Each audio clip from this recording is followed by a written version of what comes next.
Hello friends, welcome back to my video. Spooky Sunday, baby. Let's go. This story is called Knock by Frederick Brown, and we'll talk about it later in the video, but heatdeath.co, April 30th. Go sign up for the mailing list. Grab a drink, blankie, snack, enjoy. There's a sweet little horror story that is only 2 sentences long. The last man on earth sat alone in a room. There was a knock on the door, 2 sentences and an ellipses of 3 dots. The horror, of course, isn't in the 2 sentences at all. It's in the ellipses, the implication. What knocked at the door? Faced with the unknown, the human mind supplies something vaguely horrible. But it wasn't horrible, really. The last man on earth, or in the universe for that matter, sat alone in a room. It was a rather peculiar room. He'd just noticed how peculiar it was, and he'd been studying out the reason for its peculiarity. His conclusion didn't horrify him, but it annoyed him. Walter Felon, who had been an associate professor of anthropology at Nathan University up until the time 2 days ago when Nathan University had ceased to exist, was not a man who horrified easily. Not that Walter Felon was a heroic figure by any wild stretch of the imagination. He was slight of stature and mild of disposition. He wasn't much to look at, and he knew it. Not that his appearance worried him now. Right now, in fact, there wasn't much feeling in him. Abstractedly, he knew that 2 days ago, within the space of an hour, the human race had been destroyed, except for him, and somewhere, a woman, one woman, and that was a fact which didn't concern Walter Felon in the slightest degree. He'd probably never see her, and didn't care too much if he didn't. Women just hadn't been a factor in Walter's life since Martha had died a 1.5 years ago. Not that Martha hadn't been a good wife, albeit a bit on the bossy side. Yes, he'd loved Martha, in a deep, quiet way. He was only 40 now, and he'd been only 38 when Martha had died, but well, he just hadn't thought about women since then. His life had been his books, the ones he read and the ones he wrote. Now there wasn't any point in writing books, but he had the rest of his life to spend in reading them. True, company would be nice, but he'd get along without it. Maybe after a while, he'd get so he'd enjoy the occasional company of one of the Zan, although that was a bit difficult to imagine. Their thinking was so alien to his that there seemed no common ground for discussion, intelligent though they were. In a way. An ant is intelligent, in a way, but no man ever established communication with an ant. He thought of the Zan somehow as super ants, although they didn't look like ants, and he had a hunch the Zan regarded the human race as the human race had regarded ordinary ants. Certainly what they'd done to Earth had been what men did to anthills, and had been done much more efficiently. But they had given him plenty of books. They'd been nice about that, as soon as he had told them what he wanted, and he had told them that the moment he had learned that he was destined to spend the rest of his life alone in the room, the rest of his life, or as the Zan had quaintly expressed it, forever. Even a brilliant mind, and the Zan obviously had brilliant minds, has its idiosyncrasies. The Zan had learned to speak terrestrial English in a matter of hours, but they persisted in separating syllables. But we digress. There was a knock on the door. You've got it all now, except the 3 dots, the ellipses, and I'm going to fill that in and show you that it wasn't horrible at all. Walter Felon called out, "Come in," and the door opened. It was, of course, only a Zan. It looked exactly like the other Zan, if there was any way of telling one of them from another. Walter hadn't found it. It was about 4 feet tall, and it looked like nothing on Earth. Nothing, that is, that had been on Earth until the Zan came here. Walter said, "Hello, George." When he'd learned that none of them had names, he decided to call them all George, and the Zan didn't seem to mind. This one said, "Hello, Walter." That was ritual, the knock on the door and the greetings.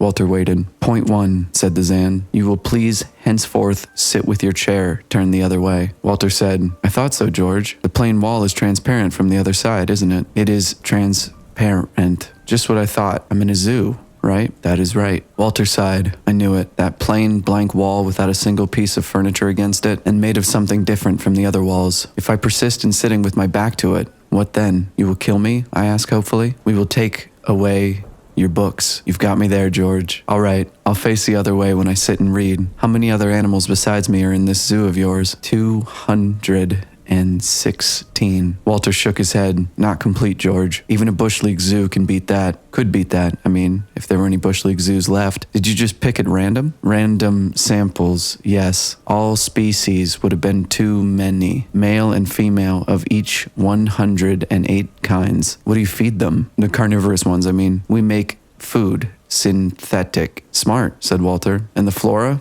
You've got a collection of that, too?" "Flora was not hurt by vibrations. It is still growing." "Nice for the flora," said Walter. "You weren't as hard on it then, as you were on the fauna." "Well, George, you started out with point 1. I deduce there's a point 2 kicking around somewhere." What is it? Something we do not understand. 2 of the other animals to sleep and do not wake. They are cold. It happens in the best regulated zoos, George, Walter Felon said. Probably not a thing wrong with them, except that they're dead. Dead? That means stopped, but nothing stopped them. Each was alone. Walter stared at the Zan. Do you mean, George, you don't know what natural death is? Death is when a being is killed, stopped from living. Walter Felon blinked. How old are you, George? He asked. 16. You would not know the word. Your planet went around your sun about 7,000 times. I am still young. Walter whistled softly. A babe in arms, he said. He thought hard a moment. Look, George, he said, you've got something to learn about this planet you're on. There's a guy here who doesn't hang around where you come from. An old man with a beard and a scythe and an hourglass. Your vibrations didn't kill him. What is he? Call him the Grim Reaper, George. Old Man Death. Our people and animals live until somebody, Old Man Death, stops them ticking. He stopped the 2 creatures. He will stop more. Well, this is pretty weird. Gonna interrupt real quick, though, to advertise Heat Death. Our merch company has a new drop on April 30th. Go to heatdeath.co and sign up for the mailing list to make sure you don't miss out. It's gonna be a good time. I appreciate all of you. Thank you. Heatdeath.co. Go there or I'm gonna lock you in a room.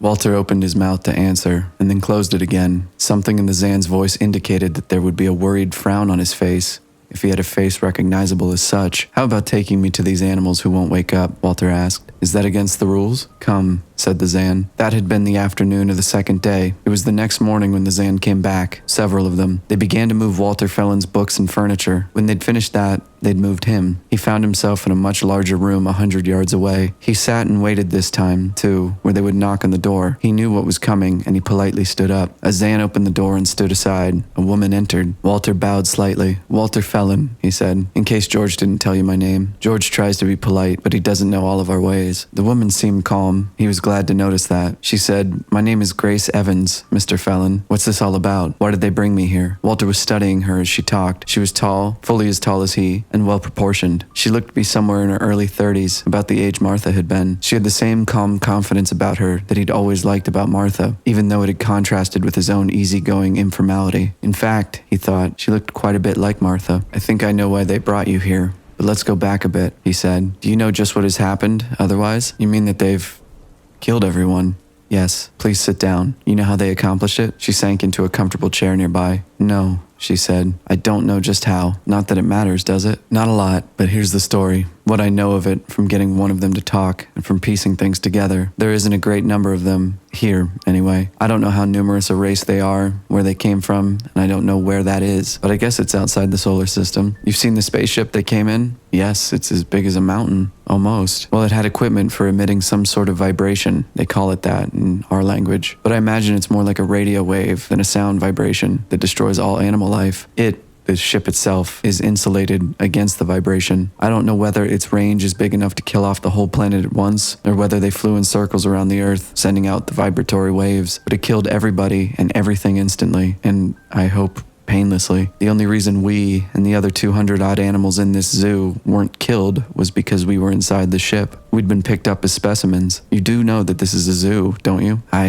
I suspected it. The front walls are transparent from the outside. The Zan were pretty clever at fixing up the inside of each cubicle to match the natural habitation of the creature it contains. These cubicles, such as the one we're in, are of plastic, and they've got a machine that makes one in about 10 minutes. If Earth had had a machine and a process like that, there wouldn't have been any housing shortage. Well, there isn't any housing shortage now anyway. And I imagine the human race, specifically you and I, can stop worrying about the A-bomb and the next war. The Zan certainly solved a lot of problems for us. Grace Evans smiled faintly. Another case where the operation was successful, but the patient died. Things were in an awful mess. Do you remember being captured? I don't. I went to sleep one night and woke up in a cage on the spaceship. I don't remember either, Walter said. My hunch is that they used the vibratory waves at low intensity first, just enough to knock us all out. Then they cruised around, picking up samples more or less at random for their zoo. After they had as many as they wanted, or as many as they had space in the ship to hold, they turned on the juice all the way. And that was that. It wasn't until yesterday they knew they'd made a mistake and had underestimated us. They thought we were immortal,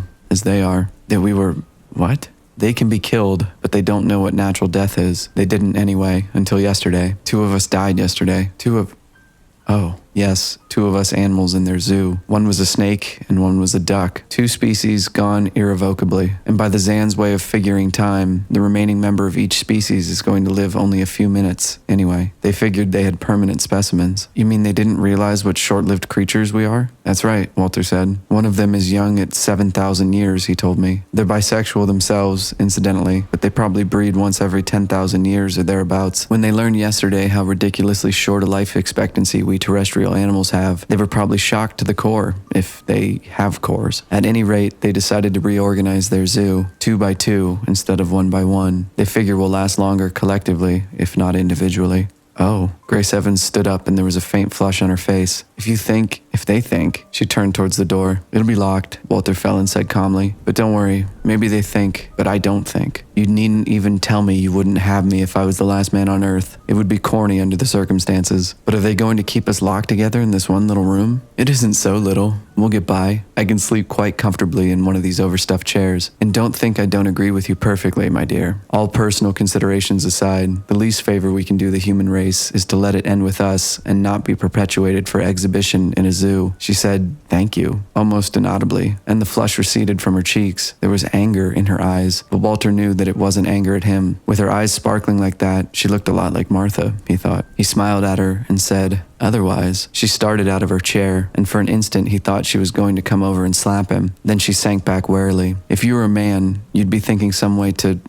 They can be killed," you said. Her voice was bitter. "The Zan? Oh, certainly. I've been studying them. They look horribly different from us, but I think they have about the same metabolism we have, the same type of circulatory system, and probably the same type of digestive system. I think that anything that would kill one of us would kill one of them." But you said, "Oh, there are differences, of course. Whatever factor it is in man that ages him, they don't have. Or else they have some gland that man doesn't have, something that renews cells." She had forgotten her anger now. She leaned forward eagerly. She said, "I think that's right, and I don't think they feel pain." "I was hoping that. But what makes you think so, my dear?" I stretched a piece of wire that I found in the desk of my cubicle across the door so my Zan would fall over it. He did, and the wire cut his leg. Did he bleed red? Yes, but it didn't seem to annoy him. He didn't get mad about it, didn't even mention it. When he came back the next time, a few hours later, the cut was gone. Well, almost gone. I could see just enough of a trace of it to be sure it was the same Zan. Walter Fellin nodded slowly. "He wouldn't get angry, of course," he said. "They're emotionless. Maybe if we killed one, they wouldn't even punish us. But it wouldn't do any good. They'd just give us our food through a trapdoor and treat us as men would have treated a zoo animal that had killed a keeper. They'd just see that he didn't have a crack at any more keepers." "How many of them are there?" she asked. "About 200, I think, in this particular spaceship. But undoubtedly there are many more where they came from. I have a hunch this is just an advanced guard sent to clear off this planet and make it safe for Zan occupancy. They did a good..." There was a knock at the door, and Walter Fellin called out, "Come in." A Zan stood in the doorway. "Hello, George," said Walter. "Hello, Walter," said the Zan. It may or may not have been the same Zan, but it was always the same ritual. "What's on your mind?" Walter asked. "Another creature sleeps and will not wake. A small furry one called a weasel." Walter shrugged. "It happens, George. Old man Death. I told you about him. And worse, a Zan has died this morning." "Is that worse?" Walter looked at him blandly. "Well, George, you'll have to get used to it if you're going to stay around here." The Zan said nothing.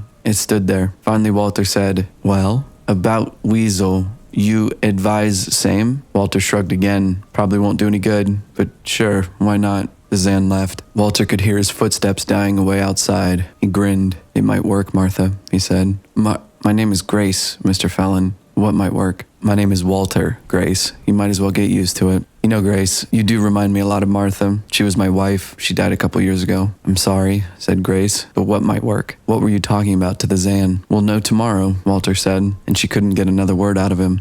That was the 4th day of the stay of the Zan. The next was the last. It was nearly noon when one of the Zan came. After the ritual, he stood in the doorway, looking more alien than ever. It would be interesting to describe him for you, but there aren't words. He said, "We go. Our council met and decided." "Another of you died?" "Last night. This is Planet of Death." Walter nodded. "You did your share. You're leaving 213 creatures alive out of quite a few billion. Don't hurry back. Is there anything we can do?" "Yes, you can hurry, and you can leave our door unlocked, but not the others. We'll take care of the others." Something clicked on the door. The Zan left. Grace Evans was standing, her eyes shining. She asked, "What? How?" "Wait," cautioned Walter. Let's hear them blast off. It's a sound I want to remember. The sound came within minutes, and Walter Fellon, realizing how rigidly he'd been holding himself, relaxed in his chair. There was a snake in the Garden of Eden too, Grace, and it got us in trouble, he said musingly. But this one made up for it. I mean the mate of the snake that died day before yesterday. It was a rattlesnake. You mean it killed the two Zan who died? But Walter nodded. They were babes in the woods here. When they took me to look at the first creatures who were asleep and wouldn't wake up, and I saw that one of them was a rattler, I had an idea, Grace. Just maybe, I thought. Poison creatures were a development peculiar to Earth, and the Zan wouldn't know about them. And two, maybe their metabolism was enough like ours so that the poison would kill them. Anyway, I had nothing to lose trying, and both maybes turned out to be right. How did you get the snake to? Walter Fellon grinned. He said, I told them what affection was. They didn't know. They were interested, I found, in preserving the remaining one of each species as long as possible, to study the picture and record it before it died. I told them that it would die immediately because of the loss of its mate, unless it had affection and petting, constantly. I showed them how with the duck. Luckily it was a tame one, and I held it against my chest and petted it a while to show them. Then I let them take over with it and the rattlesnake. He stood up and stretched, then sat down again more comfortably. Well, we've got a world to plan, he said. We'll have to let the animals out of the ark, and that will take some time thinking and deciding. The herbivorous wild ones we can let go right away. The domestic ones we'll do better to keep and take charge of. We'll need them. But the carnivores, well, we'll have to decide. But I'm afraid it's got to be thumbs down. He looked at her. And the human race? We've got to make a decision about that. A pretty important one. Her face was getting a little pink again, as it had yesterday. She sat rigidly in her chair. No, she said. He didn't seem to have heard her. It's been a nice race. Even if nobody won it, he said. It'll be starting over again now, and it may go backwards for a while until it gets its breath, but we can gather books for it and keep most of its knowledge intact. The important things, anyway. He broke off as she got up and started for the door, just the way his Martha would have acted, he thought, back in the days when he was courting her, before they were married. He said, think it over, my dear, and take your time. But come back. The door slammed. He sat waiting, thinking out all the things there were to do once he started, but was in no hurry to start them. And after a while, he heard her hesitant footsteps coming back. He smiled a little. See, it wasn't horrible, really. The last man on earth sat alone in a room. There was a knock on the door. And that's it for this story. A little bit of an older one, as you can probably tell, and definitely some creepy vibes at the end there, but I thought it was cool. Let me know what you thought down in the comments, and please do suggest any certain stories that you would want me to read, as well as any other improvements I can make to these types of videos so they're more enjoyable. And like I said, please make sure to go to heatdeath.co and sign up for the mailing list. We have a new drop on April 30th, whole bunch of new items, whole bunch of old ones. It's gonna be great. We make all the merch by hand, and your support is super appreciated. Sleep tight, subscribe or don't. Thanks.